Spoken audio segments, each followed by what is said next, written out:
So finally, we're just going to have a little recap here. I'm going to tell you sort of overview of the hemorrhage that we've discussed.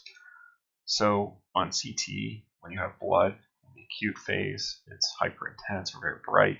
Over time, it tends to decrease and become dark chronically. On MR, there's this sort of very complex appearance that's dominated by hemoglobin. Remember that on T1, methemoglobin is bright.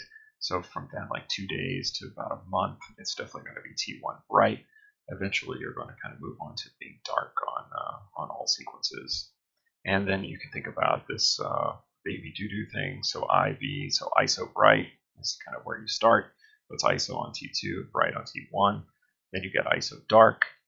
Then you get bright and dark. Then you get bright and bright. So that's when you're out here.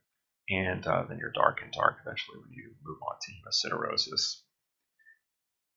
When you're thinking about your systematic approach, think about whether you're looking at single or multiple lesions. Hypertension, tumor, AVMs can be associated with single, whereas other things like metastases, amyloid, cavernomas tend to be associated with multiple lesions. Where are they? Basal ganglia and posterior fossa are the classic hypertensive locations. Cortical and subcortical, you think about metastases, amyloidosis, and PRES. The age of the patient is critical. Young patients are more likely to have underlying abnormalities like vascular malformations, vasculopathy, or venous infarcts.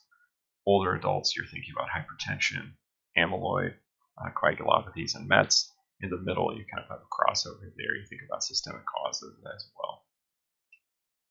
Think about what else is going on. Of course, if you know the patient had a systolic pressure of 200, that's something you're going to want to know about. Prescribed and illicit drugs, risk of PRES, those kinds of things, especially illegal drugs, cocaine, methamphetamine, definitely associated with hemorrhage.